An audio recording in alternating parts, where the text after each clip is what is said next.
happening here? Okay. Now I think I've caught that up. Let me see if the audio works again. And good morning, Uncle Steve. Glad to see you with us.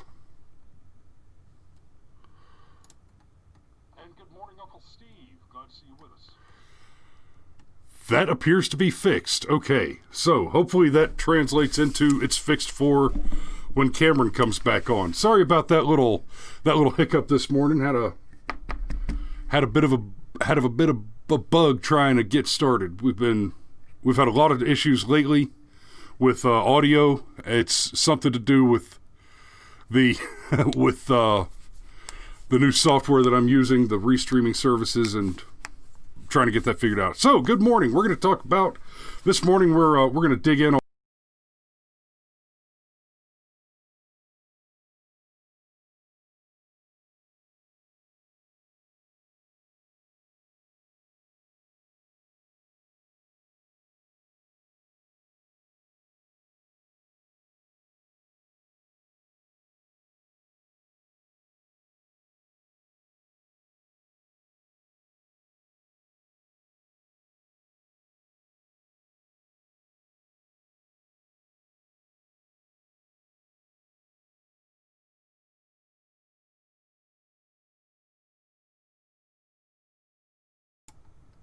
Okay, that should have fixed it.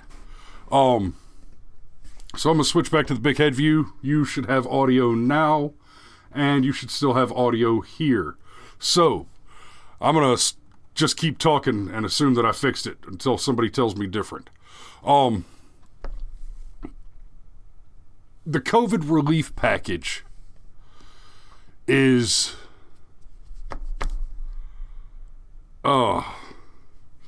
This is a hard one to talk about because I am essentially diametrically opposed to the activities of both sides.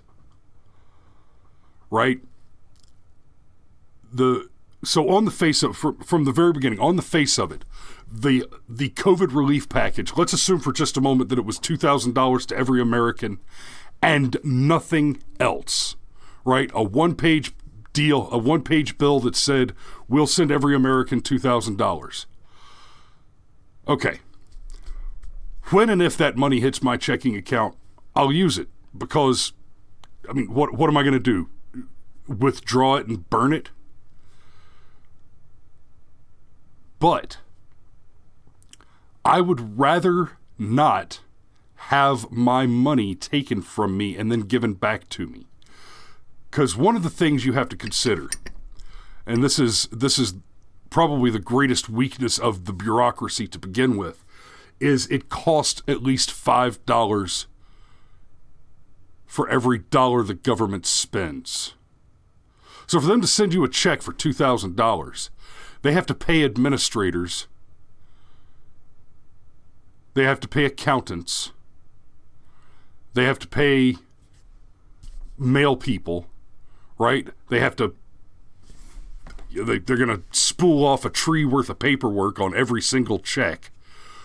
So the $2,000 you get, or the $600 you get, whatever it is that they end up sending you, even if no money went to Pakistani gender studies, would still cost more than the $2,000 that's sent to you. And you pay that bill because it's tax money. So if we assume that it's just $2,000, nothing else gets spent, it costs you more than $2,000 for them to take your $2,000 away and then give it back to you. It's as if you had a $100 bill and I walked up and took it from you and then handed you a $50 bill and expected you to be grateful for it. So, now, in fairness to the Democrat, they understand that the vast majority of their voting base doesn't pay taxes. And so the small minority of their voting base that does pay taxes are in the upper echelons where all the taxes are paid. So to clarify on that, The top 50% of taxpayers in America pay 97% of all taxes.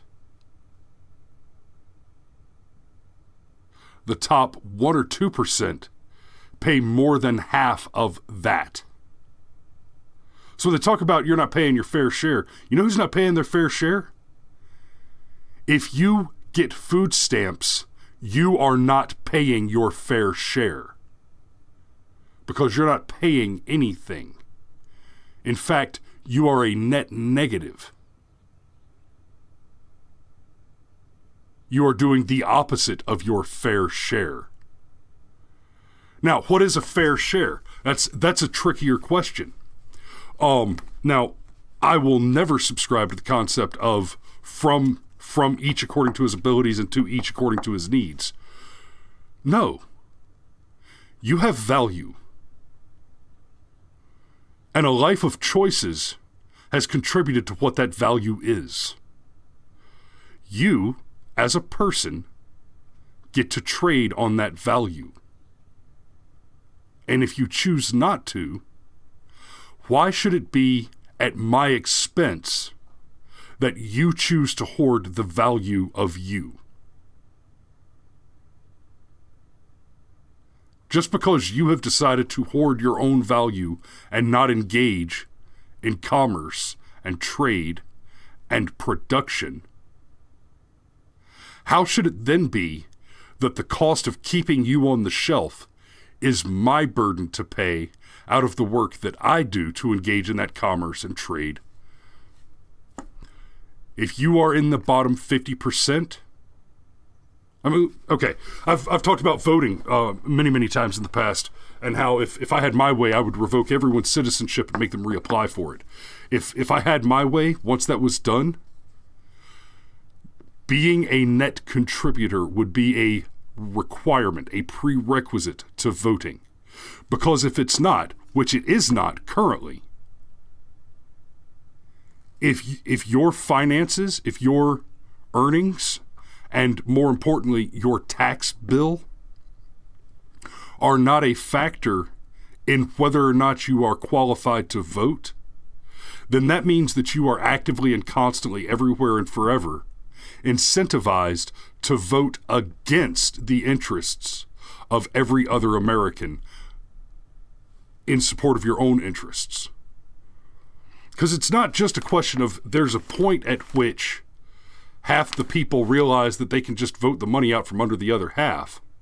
There's a point at which that is so true that it goes from you then making the decision not to steal money from other people, goes from being a question of your integrity and your good moral character and your hard work ethic to being a question of whether or not you're a sucker. Right? We don't walk around killing people all the time because it's not good to kill people.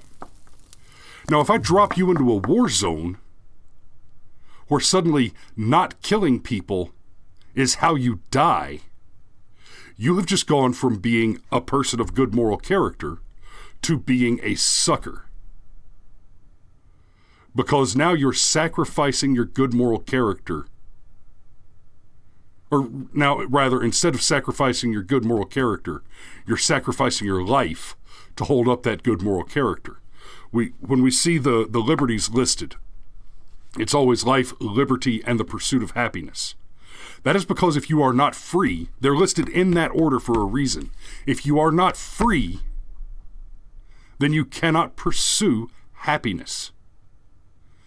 You do not have the freedom to pursue happiness if you do not have the freedom to act, the freedom to move, right? You don't have freedom. You don't have happiness without freedom. And life comes before liberty. Because if you are dead, you are not free. Not in this life. So there's a point at which the question of whether or not you vote for free money goes from being morally good to being a sucker. Now, conversely, on the other side of that, if we haven't reached that dividing point and you're voting for free stuff, you're a sucker. Because what you're voting for when you're voting for free stuff is a future in which there's less free stuff to go around and more people voting for the free stuff.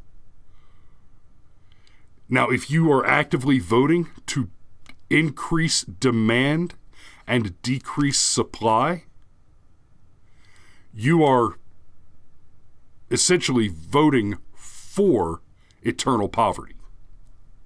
That's why the welfare state causes consistent, continual, unending generational poverty. So when you start talking about sending out these checks, you are robbing from the future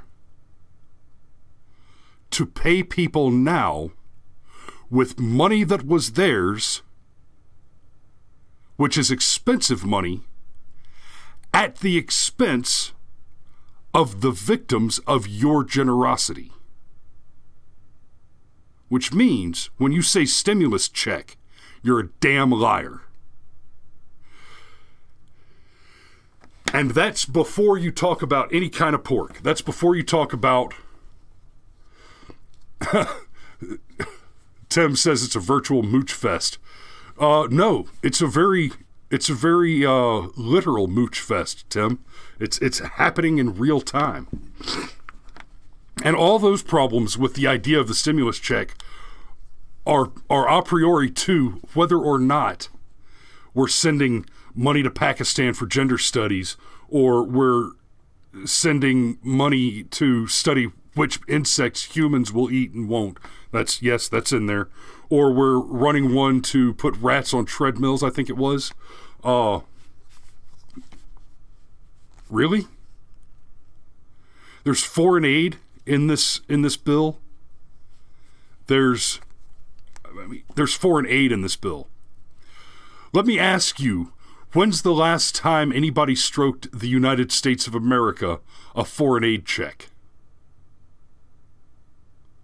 Go take a look at that. Foreign aid needs to come to an end anyway. The whole point to foreign aid ostensibly is that you help them out where they need to be helped out in exchange for their guarantee that they will not accept money and take actions from foreign entities who are, opposed to the United States, and you don't want your foreign aid recipients taking their money and then taking actions against the United States with that money. And the reality of it is, we give them the foreign aid so that we achieve that end, and then they do it anyway. Cameron's in the chat there. He says foreign aid is us being the sucker. 100%. So let me tell you a story. While I was in Afghanistan, I was working in the... Nope, can't say that. Okay, while I was in Afghanistan, I was in this one area, and this is something that was going on all over Afghanistan. We had a program called Cash for Work. Keep in mind, this was under Obama. Here's how the Cash for Work program worked. Every morning during the week, we would have a table set up outside of the company outpost, and we'd have a couple of armed guards down there and a kid with a cash box. And the kid with the cash box and a list of jobs. The jobs were all things like, hey, take this shovel that we bought with U.S. taxpayer dollars and go clean the human feces that you put in your water supply in the river over there. Go clean that out so that you stay healthier, and we'll pay you cash money for that. Now, this cash money, of course, is U.S. taxpayer dollars, which were converted into the local Afghani currency. Oh my God. Because of the nature of what I did, I would be able to watch people come up to the table, get a shovel or a rake, write their fake name down on the piece of paper, and walk away and disappear without any supervision, and I would be able to see where they went. And almost invariably, unless it was just a thing that they were obviously going to do anyway, which, make no mistake, every single thing that they were being paid to do on the Cash for Work program was a thing that you expect people to do anyway. They would walk away and go sit under a tree for a few hours, eat some lunch, have some tea, and then come back and say, oh yeah, we worked for 8 hours today, where's my money? And then the soldier would hand them a wad of money. Money which we tracked. Money which was then used to buy bombs and guns for the Taliban and Al-Qaeda.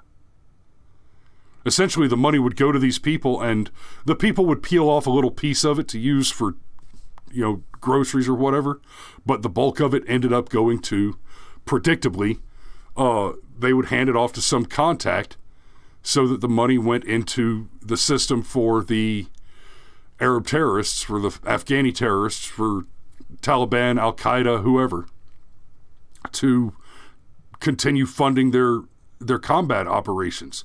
And they would use that money to hire mercenaries, to hire foreign mercenaries, to buy weapons, to all of that. So Obama was actively funding the terrorists.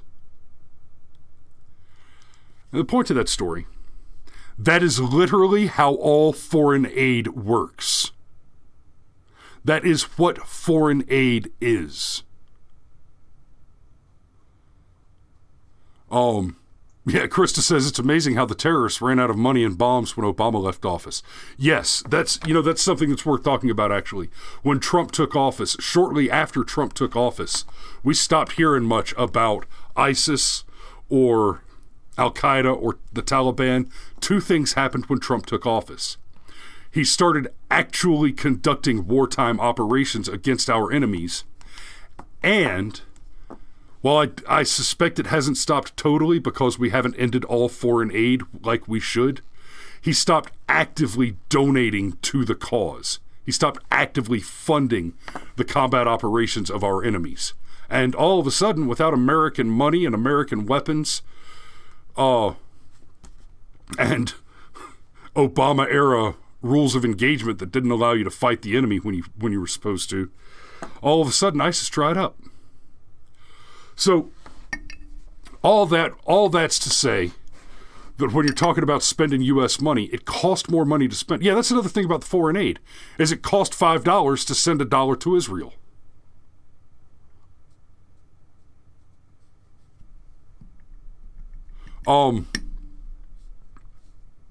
Tim says war equals money. More and more I believe it's just a business. There is a lot of truth in that. I'm not going to tangent on that. I'm going to talk about it later. I'm going to give it some thought and talk about it later. But very quickly, money, or more correctly, wealth is perfectly transmutable between time, life, general resources, land, etc., etc. So there's truth in the statement generally on that existential level. There are legitimate reasons to conduct war. I would argue that we have not conducted a war for a legitimate reason for some time. Or at the barest minimum, we have not conducted a war for the stated reason that we claim to be conducting it for some time. Hey, my favorite Ninja Turtle, Matty Parks, is up in the chat now. Good to see you, brother. Good morning. So, now let's get back to what's going on with the whole stimulus check situation and how that's developing. So, it went back to the House. Trump signed it. And I'm disappointed. I was really hoping that he'd sprout a sack and veto this steaming pile of shit, but he didn't. Trump signed it. And then said, but I want you to fix it. If you want it fixed, Mr. President, don't sign it. Now, understand it is also the case that McConnell, who, good God, if you've got a vote on him, get him out. Get him out. Primary everybody. Not one currently office-holding politician should retain their seats in the next election. That's just, get them. Get them. Steve points out Biden's Secretary of State was a Raytheon bigwig. Oh, yeah. Assuming Biden gets inaugurated, which, let's be real, is the higher probability, make no mistake, once Biden is in the White House, we will be at war. And there's a high probability that that war is going to be with Russia, and that you are going to start seeing propaganda moving us toward some sort of an alliance with China.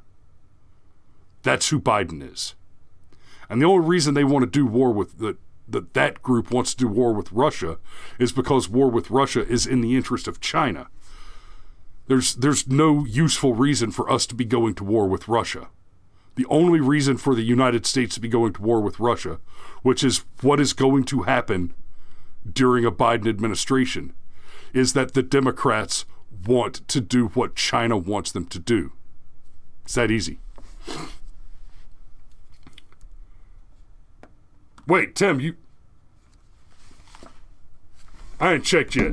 I didn't think the stimulus was coming yet. Anyway. So, it got kicked back to the House. The House has indeed voted to increase the amount to the individual from $600 to $2,000. And now McConnell is fighting that, wanting to twist it up in some other stuff. One of the things that Trump wants out of it is the repeal of Section 230, which is a mistake. And I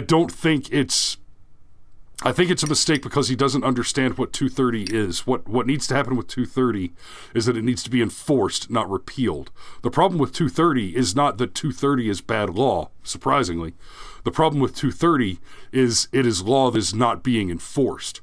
So 230 basically says that if you are a platform and not a publisher, and there's one of the problems is there's some ambiguity in the definition in those terms. That ambiguity is not sufficient, in my opinion, to maintain legal cover for entities like Facebook, YouTube, Google. YouTube is Google, Twitter, et cetera, et cetera. But what 230 says is that if you are a platform and not a publisher, meaning that you offer a place for everyone to publish information and you do not make editorial decisions on that information, then that's fine. You're exempt. You're immune to lawsuits on content.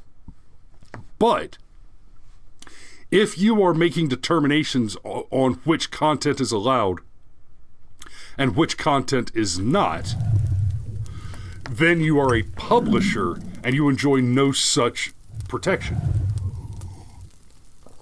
So if you are CNN, for example, and you publish an article about a young boy who was assaulted by black Hebrew Israelites and this one old meth head Indian Air Force refrigerator mechanic, then yeah, he gets to come and take your money because you libeled him and you approved that content.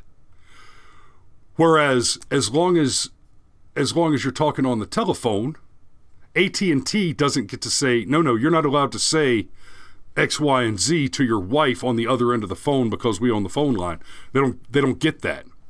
If they were to get that based on 230, then suddenly if you heard someone say something offensive, well, let's say somebody called you on the phone and used a racial slur, then you could sue AT&T over your having been offended. Now, the First Amendment should protect the person who said the words, because you have the First Amendment right to be offensive. But if the publisher carries it, that gets tricky. If you could show damages, now you've got a suit on your hands. What 230 does is it says that we can't sue people like Facebook or YouTube or Twitter because they're platforms and not publishers.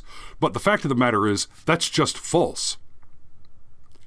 Even before Facebook and YouTube and Twitter started running these fact-check things, they were clearly acting as publishers and not platforms. As if you can have material removed for any reason, you're extending editorial rights, editorial authority. Now, there are some exceptions made under 230 for speech that is illegal. And there is some speech that is illegal. There are some exceptions made for the First Amendment.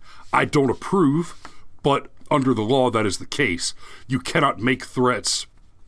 You cannot, and this is really obnoxious. You cannot, it's illegal to plan illegal activity. So under the law, getting caught in the act of planning, I don't know, a race riot under the flag of BLM is actually a crime.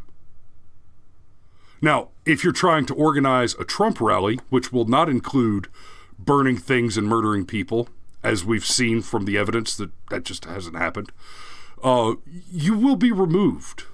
You will be censored on these platforms for that activity. We've seen them do it.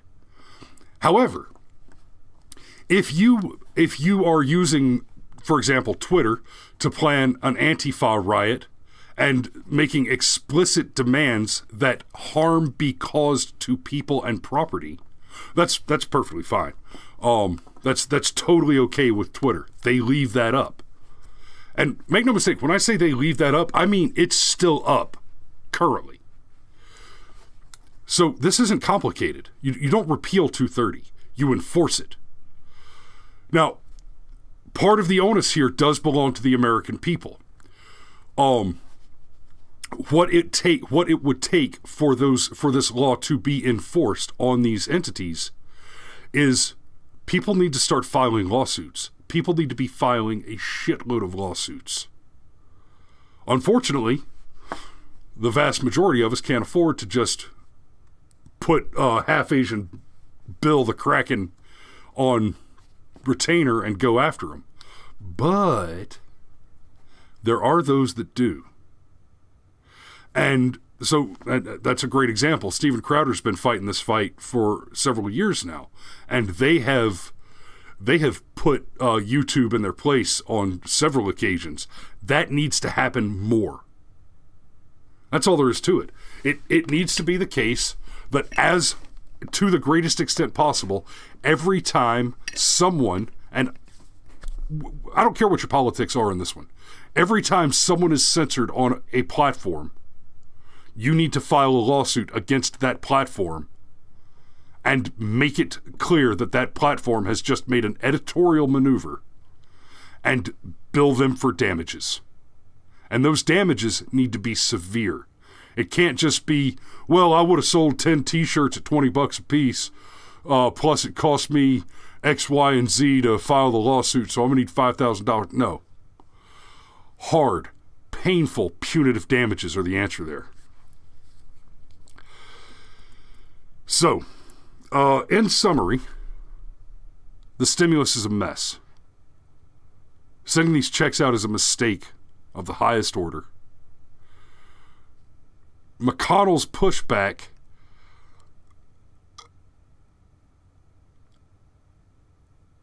is obnoxious because it doesn't seem like he's doing it for the right reasons. I would have appreciated McConnell stopping it from getting to the desk to be signed to begin with. That would have been one thing. But now McConnell is attempting to prevent Trump from doing what he wants to do to improve the bill. I say improve. The only thing that you could do to improve the bill is to get rid of it. And I'm afraid, guys, that once Biden is in the White House, the next 4 years are going to be this messy. And it's not complicated. No living elected politician deserves to keep their seat going forward. Primary everybody. Vote out the entire government. And I will see you guys tomorrow. It's that one.